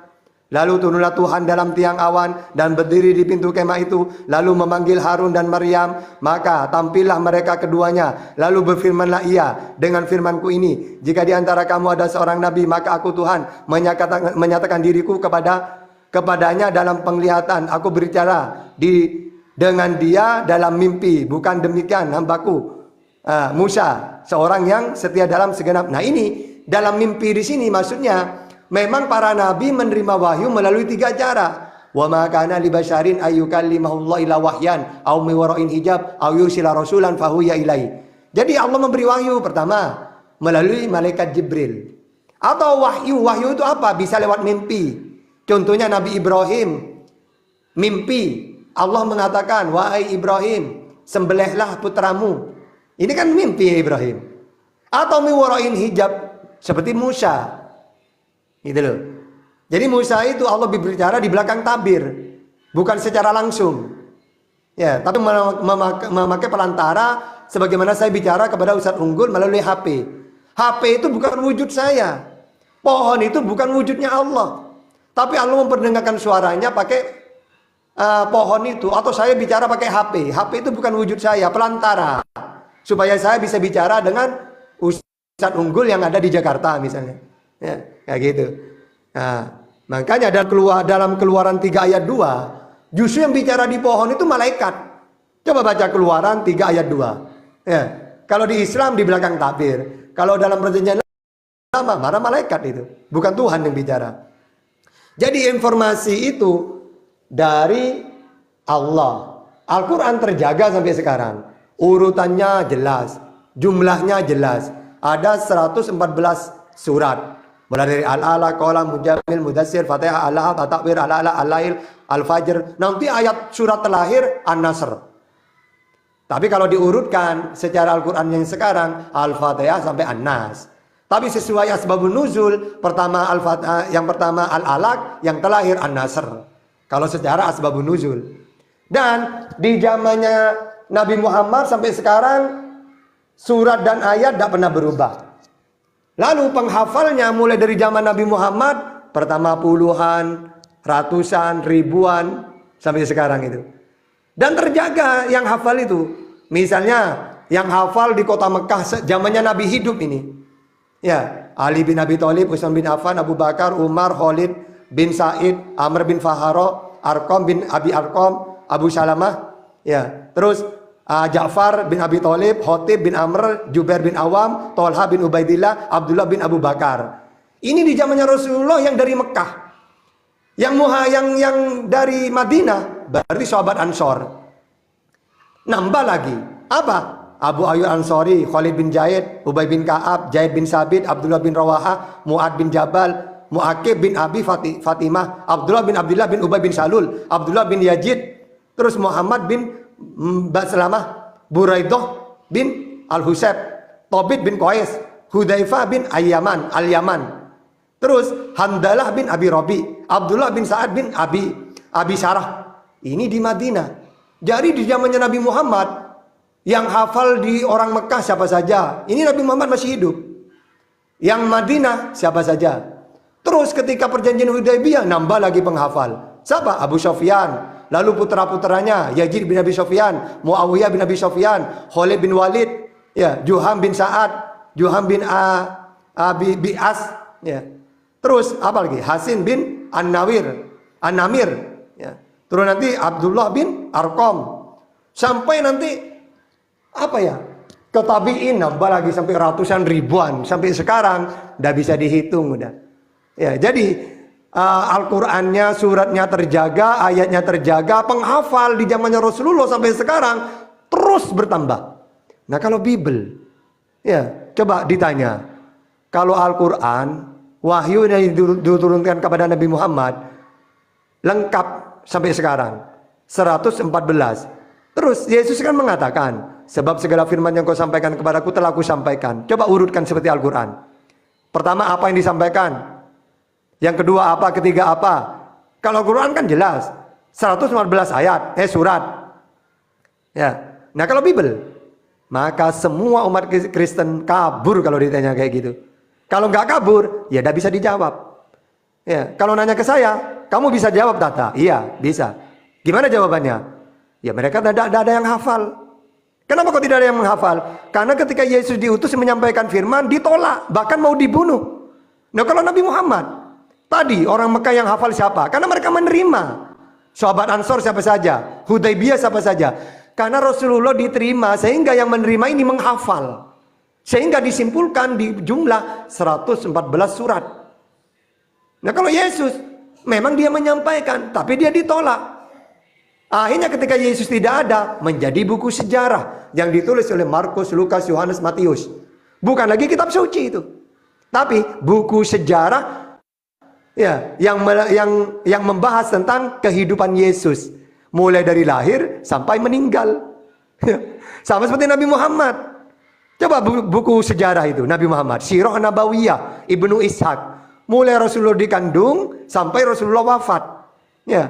Rasulullah ketika beliau ayahnya wafat ketika beliau dikandung ibunya. Lalu ibunya wafat ketika Rasulullah berumur 6 tahun. Nasabnya Abdullah bin Abdul Muthalib, Hasim bin Qusay bin Kilab, Murrah sampai ke Nabi Adam. Itu. Mangga Ustaz Unggul. Sedikit nih, mumpung si Keloyongan di bawah belum pergi ya, dia nanya tuh, ya kan? Apa yang pertama tadi? Oh ini ya, manuskrip Al-Quran banyak yang asli tapi dimakan kambing. Ini ceritanya cukup panjang, tapi kita asumsikan lah dengan standar dia, misalnya dimakan kambing ya. Bible lo itu dimakan dinosaurus, karena yang tertua, manuskrip tertua itu P52, dikasih kodenya Papyrus 52. Itu cuma sekedar sebesar kartu ATM.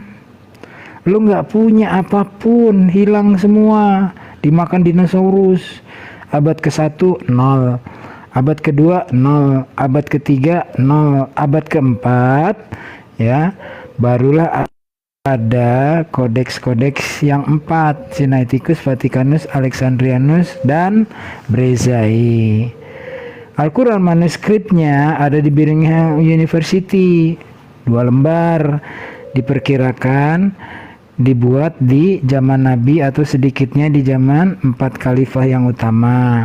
Lalu di Museum Top Cafe, di sana komplit di zamannya Utsman tuh, Mushaf Utsmani. Tapi karena usia, termakan usia, ada 2 ayat yang agak kabur, sulit dibaca gitu ya. Dan yang lebih penting lagi apa?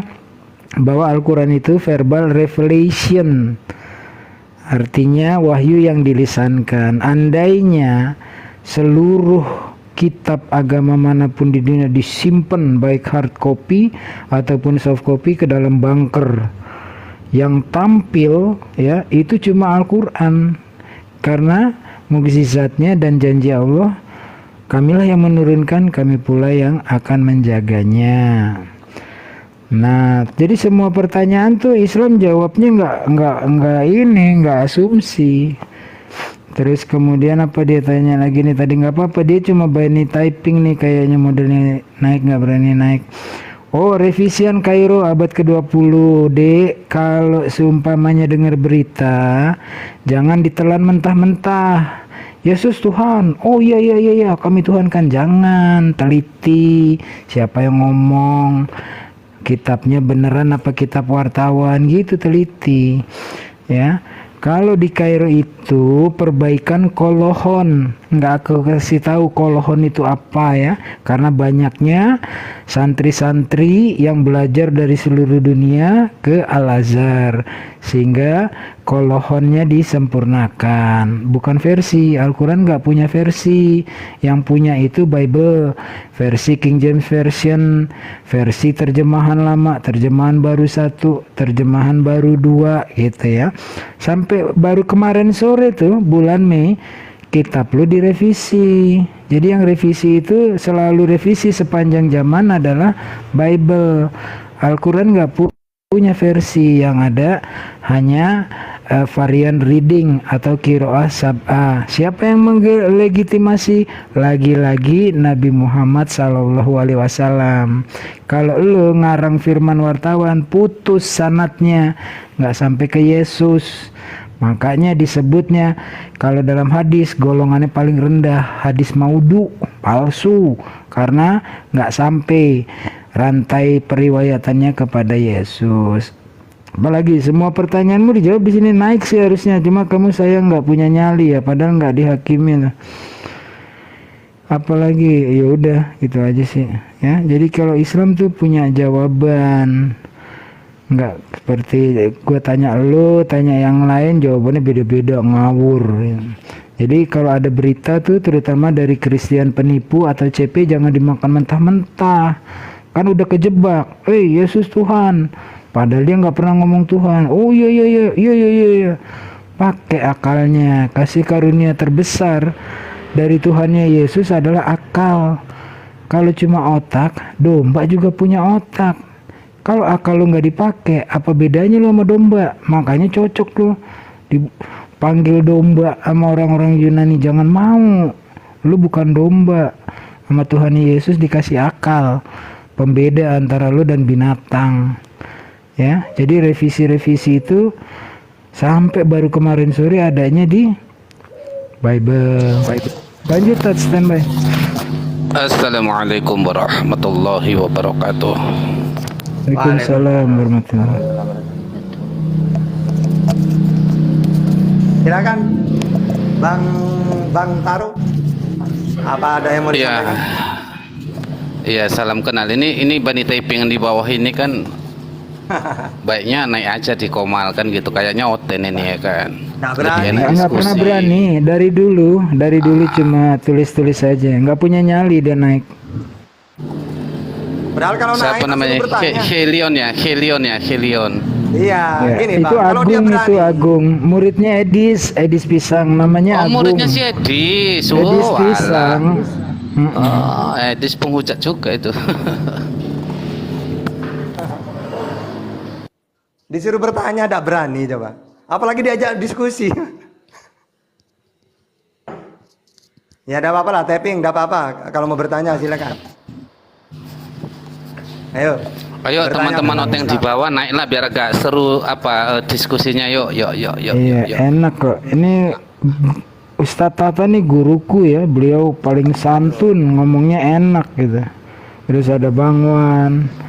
Saya juga senang diskusi, jangan yang menghujat lah kayak anak kecil ya. Ayo adu data, adu kejujuran, kemudian bicaranya yang santun. Orang Islam itu ya luar biasa, yang menjalankan ajaran kasih itu umat Islam. Tidaklah beriman orang Islam kalau belum mencintai Yesus dan maminya. Tentu saja mengimaninya, mencintainya seperti yang diajarkan Al-Quran dan Nabi Muhammad SAW, yaitu mengimani Yesus sebagai utusan Tuhan, bukan Tuhan, dan mengimani maminya Yesus perawan suci ketika mengandung dan melahirkan Yesus. Islam yang punya ajaran kasih. Kalau kalian adalah kebohongan terbesar dalam sejarah peradaban manusia adalah ajaran kasih seperti yang kau tunjukkan, Agung. Siapa namanya, Kloyongan ya? Oh masih kerja katanya. Ya udah, masih kerja Tat katanya. Dia kerja malam dia. Malam minggu kerja, aduh kesian. Ya udah Tat, lambung lagi Tat, standby.